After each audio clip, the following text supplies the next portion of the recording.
Hello everyone, welcome to सिंखुरी education. मैं हूं प्रेरणा गुप्ता और जैसा कि आप लोग जानते हैं कि हम लोग साइंस पढ़ रहे थे। साइंस के अंदर हम लोगों ने फिजिक्स, केमिस्ट्री, बायोलॉजी कर ली थी। आज हम स्टार्ट कर रहे हैं chapter number 12, that is our main natural resources. आपकी जो प्राकृतिक संसाधन है इसके बारे में पढ़ने वाले हैं। इस चैप्टर के अंदर हमारे रिसोर्सेज, जो संसाधन, अब संसाधन क्या होता है? आप जो चीज यूज कर रहे हैं, जो आपकी लाइफ को इजी बना रही है, दैट इज संसाधन। आप जो भी सोर्सेज आप जो भी यूज कर रहे हैं, वो आपके चीजें वो है, उनके बारे में हम पढ़ेंगे। साथ के साथ जो सोर्सेज हमारे खत्म होते जा रहे हैं, हम अंधाधुंध यूज किए जा रहे हैं, कोई जरूरत नहीं फिर भी उन चीजों को यूज कर रहे हैं। यूज करो, ऑब्वियसली सोर्सेज आपके यूज के लिए ही हैं, पर एक लिमिट में यूज करो। ज्यादा यूज कर रहे हैं उससे जो नुकसान हो रहे हैं उनके बारे में पढ़ेंगे। हम इस चैप्टर के अंदर और ये सब चीजें देखेंगे डिटेल के अंदर, क्या क्या नुकसान हो रहे हैं, क्या क्या चीजें आपके नेचुरल रिसोर्सेज क्या होते हैं और हमें इनको मैनेज कैसे करके चलना है, हमें किस तरीके से उनका संरक्षण करना है, कैसे उनको कंजर्व करना है। अब देखो, आपने देखा कि अचानक से आपकी ग्लोबल वार्मिंग हो रही है। ग्लोबल वार्मिंग एक बहुत बड़ा एग्जाम्पल है। आप इतना ज्यादा नेचुरल रिसोर्सेज को गलत तरीके से यूज किया जा रहा है, कहीं भी अचानक से बाढ़ आ जाती है, कहीं सूखा पड़ जाता है। ये सब चीजें आपके जो ऐसे अंधाधुंध जो आपके यूज कर रहे हो ना नेचुरल रिसोर्सेज का, उसकी वजह से हो रहा है। तो हमें इन्हें क्या बहुत संभाल के यूज करना चाहिए। तो ठीक है, पहले इस चैप्टर के अंदर हम क्या क्या पढ़ने वाले हैं, इस चैप्टर के अंदर हम क्या क्या टॉपिक्स कवर करने वाले हैं वो हम देख लेते हैं जो आपके सिलेबस में गिवन है। फिर उसके बाद हम आगे देखते हैं, हम एक टॉपिक को उठाते हुए चलते हैं, फिर हम इसे कंप्लीट करते हुए चलते हैं। चलिए शुरू करें। लेकिन सबसे पहले आपको क्या करना है, सिंखुरी एजुकेशन को सब्सक्राइब कर देना है। सब्सक्राइब आई थिंक आपने कर दिया होगा अभी तक, लेकिन आपने अभी तक किया नहीं है तो फटाफट से जाके सब्सक्राइब कर दो। वीडियो को फटाफट से लाइक और शेयर जरूर कर देना अपने दोस्तों के साथ। और आई होप अभी तक आपको सब कुछ क्लियर हो गया होगा। आपने फिजिक्स, बायोलॉजी, केमिस्ट्री पढ़ी हो, आई थिंक क्लियर हो गई होगी।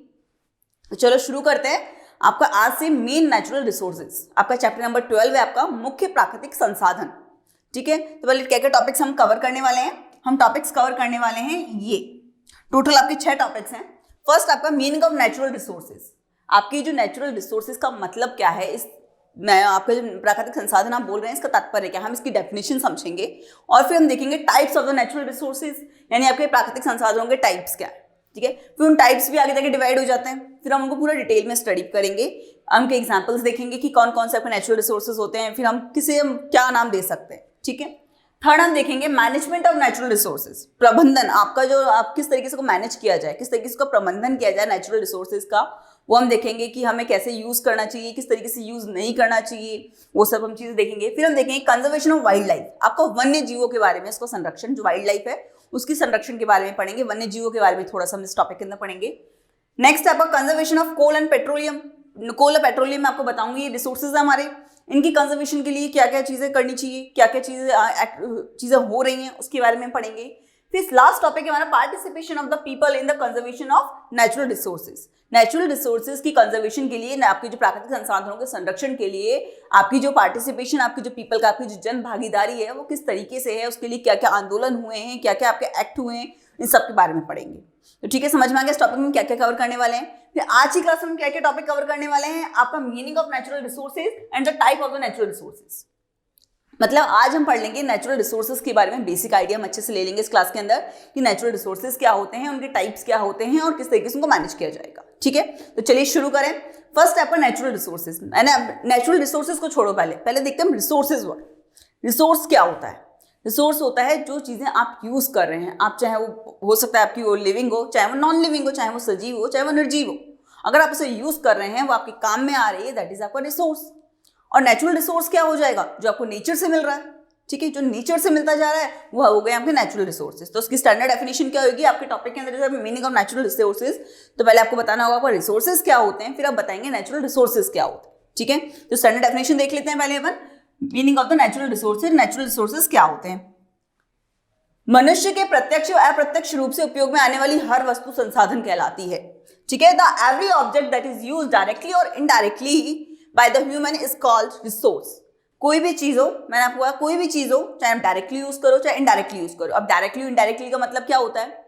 ठीक है, आपने कोई चीज यूज कर रहे हो, आप अपनी टेबल यूज कर, अब टेबल यूज कर रहे हैं, आपको लकड़ी चाहिए, अब लकड़ी कहां से आ रही है? इनडायरेक्टली आपको पेड़ों को यूज कर रहे हो, आप एक लिविंग थिंग को यूज करो, दैट इज पेड़ है आपके, उनको यूज करो बिकॉज लकड़ी तो वहीं से आएंगी आपकी। तो ये इनडायरेक्टली तरीके से आप यूज करो। आप पेपर कहां से आ रहा है? आपको पता है कागज कहां से बनता है? पेड़ पौधों से बनता है। तो आप इस तरीके से इनडायरेक्टली यूज तो कर रहे हो, डायरेक्टली आप सांस ले रहे हो, आप कुछ खा रहे हो, आप डायरेक्टली पेड़ पौधों को यूज कर रहे हो, आप सांस ले रहे हो तो आप हवा यूज कर रहे हो। तो आप डायरेक्टली या इनडायरेक्टली अगर आप कोई भी चीज यूज कर रहे हैं दैट इज रिसोर्सेज, ठीक है। और फिर आपको बताया मैंने कि डेफिनेशन के अंदर आप नेचुरल रिसोर्सेज की डेफिनेशन क्या ले देंगे, आप पहले रिसोर्सेज की डेफिनेशन एक्सप्लेन करेंगे, देन आप इसमें लिख देंगे वो रिसोर्सेज जो नेचर से प्राप्त होते हैं, वो संसाधन जो प्रकृति से प्राप्त होते हैं। तो आप इसमें लाइन ऐड कर देंगे तो उससे क्या हो जाएगा, आपकी नेचुरल रिसोर्सेज की डेफिनेशन हो जाएगी। पहले आपको रिसोर्सेज एक्सप्लेन करने पड़ेंगे, आप किस तरीके से लिखेंगे, पहले आप रिसोर्सेज बताएंगे, संसाधन क्या होते हैं, फिर आप बताएंगे नेचुरल रिसोर्सेज क्या होते हैं, ठीक है। तो जो संसाधन आपको प्रकृति से प्राप्त होते हैं वो हो जाएंगे आपके नेचुरल रिसोर्सेज। अब देखते हैं नेचुरल रिसोर्सेज को कितने पार्ट्स में बांटा है। विकास एवं प्रयोग के आधार पर, on the basis of development and use, कि किस तरीके से आप उसका डेवलपमेंट हो रहा हो, किस तरीके से आप यूज कर रहे हो उसके आधार पर। फिर उद्गम या उत्पत्ति के आधार पर, on the basis of origin, कि उनका ऑरिजिन कैसे हुआ है, ठीक है। थर्ड इज भंडारण और वितरण, यानी on the basis of storage and distribution और स्टोरेज के आधार पर। और फोर्थ हो जाएगा आपका, एक हो जाएगा नवीनीकरण के आधार पर, ठीक है। ऐसे याद नहीं हो रहा था, उसे चार्ट बना के भी आप याद कर सकते हो। अगर ये इस तरीके से लिखने में प्रॉब्लम आ रही है, याद करने में दिक्कत आ रही है, तो आप एक चार्ट बना के भी इसे याद कर सकते हैं इस तरीके से कि आप इसे डाल देंगे types of natural resources and आपके प्राकृतिक संसाधनों के प्रकार, फिर इसे आप डिवाइड कर दीजिए। इसे आप डिवाइड कर दीजिए तो क्या होगा, इस तरीके से आप याद भी आपको आसानी से हो जाएगा और लिखने में भी आसानी रहेगी। तो आपका फर्स्ट था आपका first, second, third and fourth है आपका नवीनीकरण,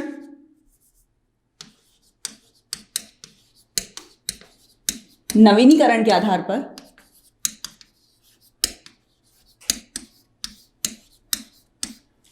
थर्ड है आपका भंडारण के आधार पर।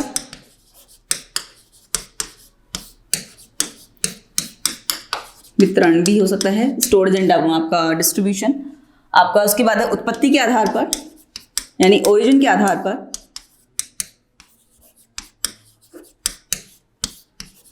और इधर आ जाता है आपके उपयोग के आधार पर, या डेवलपमेंट, आपकी डेवलपमेंट और यूजेस के आधार पर, ऑन द बेसिस ऑफ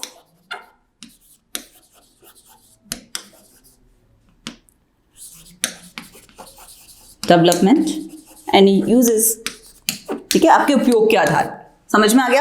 इस तरीके से लिखोगे तो भी आपको ज्यादा इफेक्टिव होगा लिखना। मैं ये तरीका साथ साथ इसलिए बता रही हूँ, आप एक पैराग्राफ की फॉर्म में लिखो और आप एक फ्लो चार्ट्स, डायग्राम्स या पॉइंट्स की फॉर्म में लिखो तो आपके मार्क्स पे इफेक्ट पड़ता है, ठीक है। तो इस तरीके से मैं इसलिए साथ साथ लिख रही हूँ। आप याद तो वैसे भी हो गया होगा या फिर समझ में वैसे भी आ गया होगा, पर इस तरीके से लिखोगे तो आपके मार्क्स पे इफेक्ट पड़ेगा, ठीक है। फिर आगे, अब ये अभी आगे जाके क्लासीफाई हो जाते हैं। वो क्लासीफाई तो आपके चारों नाम में आपको अच्छे से याद होने चाहिए।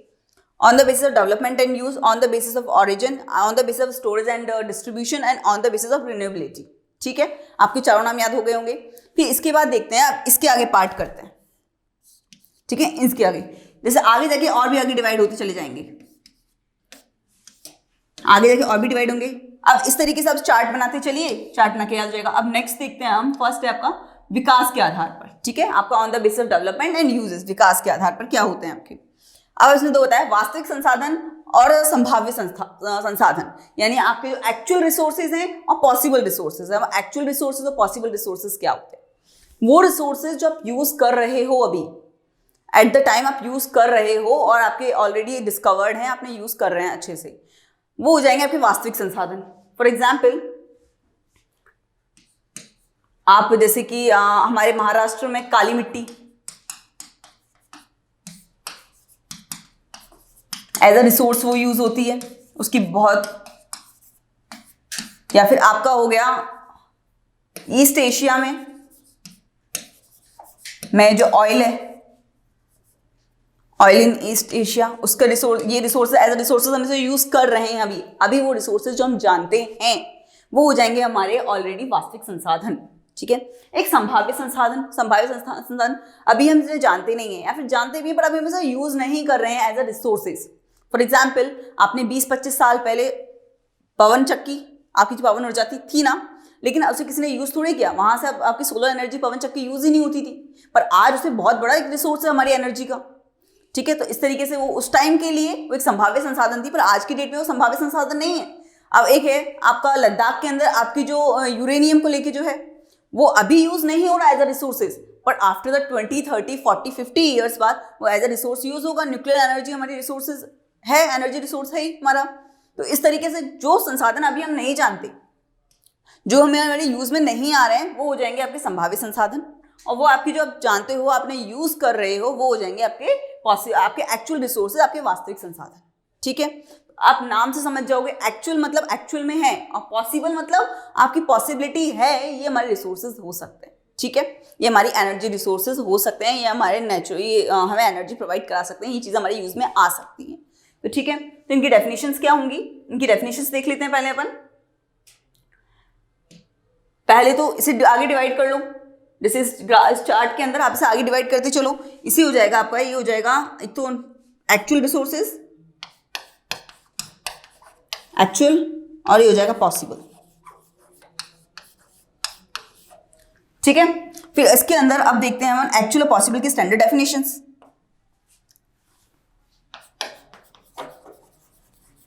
एक्चुअल रिसोर्सेज यानी वास्तविक संसाधन, वे संसाधन जिन्हें आप वर्तमान में यूज कर रहे हैं, जिन्हें वर्तमान में उपयोग में ले रहे हैं।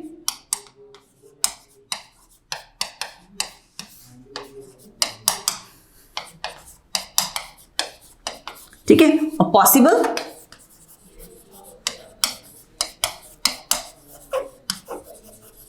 रिसोर्सेज के अंदर क्या हो जाएगा, वे संसाधन जिन्हें हम वर्तमान में तो यूज नहीं कर रहे हैं, हम एट प्रेजेंट उन्हें यूज नहीं कर रहे हैं, पर आफ्टर द सम ईयर हम इन द फ्यूचर हम उन्हें यूज कर सकते हैं।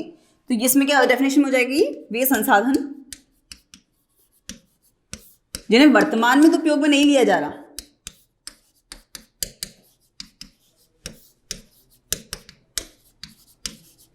वर्तमान में उपयोग में नहीं लिया जा रहा,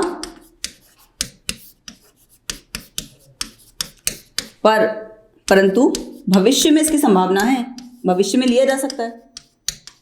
अब इसके एग्जांपल्स मैंने आपको बताया किस तरीके से भविष्य में लिया जा सकता है। ठीक है, समझ में आ गया। आपकी डेफिनेशन क्या होगी, कुछ नहीं है, आपके सिलेबस के अंदर भी इतना ही गिवन है। आपको पहले बताया नेचुरल रिसोर्सेज क्या होते हैं, नेचुरल रिसोर्सेज की डेफिनेशन बतानी है, फिर उसके टाइप्स बताने हैं, टाइप्स में आपको 4 तरह के टाइप बता दिए, फिर आगे जाके और डिवाइड होते जा रहे हैं। तो आपको उन डिवाइड का क्लासिफिकेशन का कोई बड़ा क्वेश्चन आ जाता है, तो आपको सिर्फ इस तरीके से एक्सप्लेन करते रहना है कि एग्जांपल्स मैंने आपको बता दिए, पहले एग्जांपल्स आप लिख देंगे साथ में। फिर नेक्स्ट अपन देखते हैं, नेक्स्ट होगा हमारा on the basis of the origin के आधार पर कि उनकी उत्पत्ति कैसे हुई है। इसमें 2 तरीके हैं, जैव संसाधन और अजैव संसाधन, यानी बायोटिक और अबायोटिक। कोई भी सजीव चीज, कोई भी लिविंग थिंग, वो हो जाएंगे आपकी जैव संसाधन। तो आप इसकी डेफिनेशन में क्या लिखोगे, इसकी डेफिनेशन में लिखोगे any living object that is used as a resources. आपके जो भी संसाधन की तरह कोई भी लिविंग ऑब्जेक्ट, अब लिविंग ऑब्जेक्ट लाइक पेड़ पौधे, जानवर। अब आपको दूध मिल रहा है, अब दूध किससे मिल रहा है, गाय से मिल रहा है, तो वो एक आपका रिसोर्स हो गया। आप सांस ले रहे हो, आपको ऑक्सीजन मिल रही है, कहाँ से मिल रही है, हवा से मिल रही है, तो हवा आपका रिसोर्स हो गया। ठीक है, ये लेकिन जैव संसाधन में आपके वही ऑब्जेक्ट्स आएंगे जो आपके लिविंग है। अब लाइक प्लांट्स, लाइक एनिमल्स, ये सब चीजें आपके आ जाएंगी जैव संसाधन के अंदर। अजैव संसाधन जो ऑब्वियसली आपकी नॉन लिविंग थिंग्स आ जाएंगी ऐसी।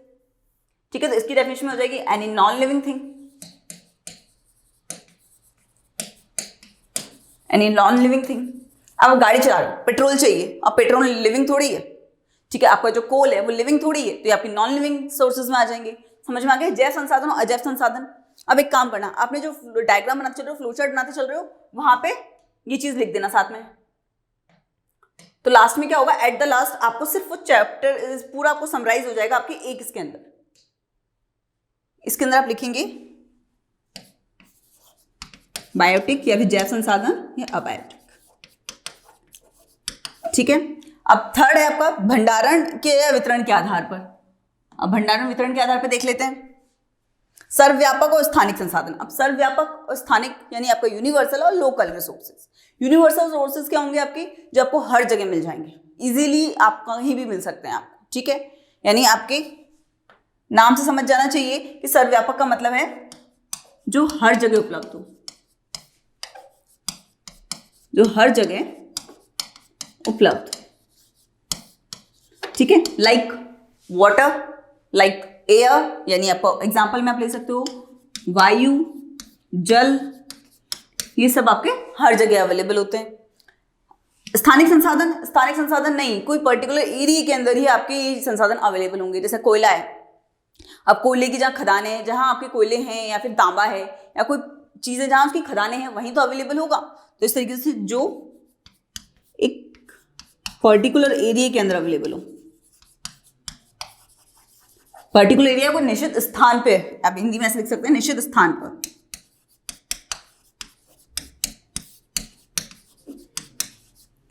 पर उपलब्ध। वो बात अलग है, ट्रांसपोर्टेशन हो जाएगा पर उपलब्धि इसकी वहां कहाँ मिलेगा, कहां से, एक पर्टिकुलर एरिया के अंदर। फॉर एग्जाम्पल आप इसमें लिख देंगे कोल, यानी कोयला, तांबा,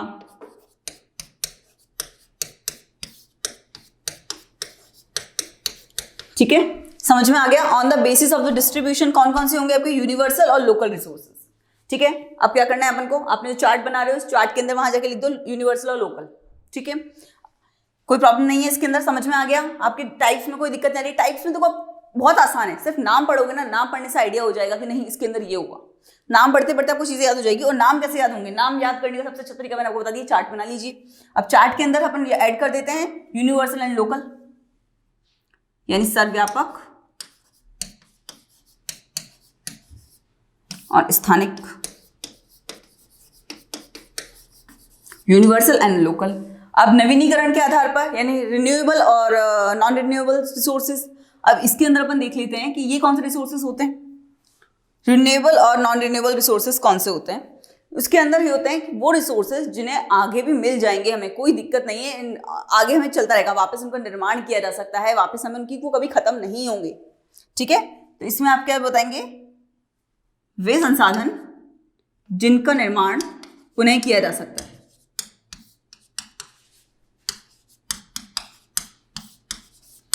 पुनः किया जा सकता है।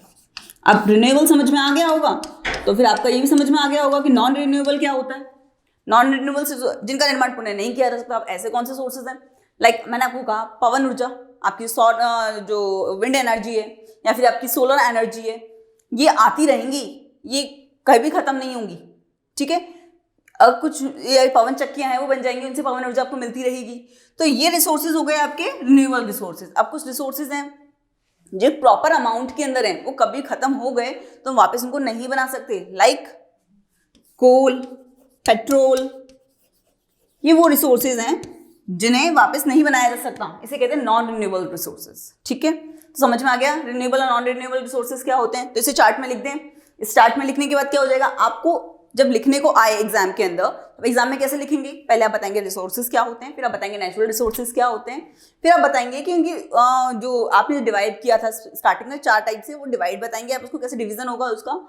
फिर आप वो डिवीजन करके आप वो अगर चार्ट बना देते हैं, वो चार्ट अगर आपको याद हो गया है, वो आपका जो आपने डायग्राम बनाया है वो डायग्राम आपको याद हो चुका है, तो फिर क्या होगा, आपको लिखने में आसानी रहेगी। मैंने आपको नाम पढ़ के तो आराम से समझ में बता सकते हैं कि इसकी डेफिनेशन क्या होने वाली है, और डेफिनेशन समझ में आ गई तो एग्जाम्पल हम अपने मन से लिख देंगे, ठीक है। तो एक बार से इसमें और लिख देते हैं हम उस चार्ट के अंदर, रिन्यूएबल और नॉन रिन्यूएबल रिसोर्सेज। नवीनीकरण के आधार पर आप ऐसे कर सकते हो, नवीनीकरण और अनवीनीकरण,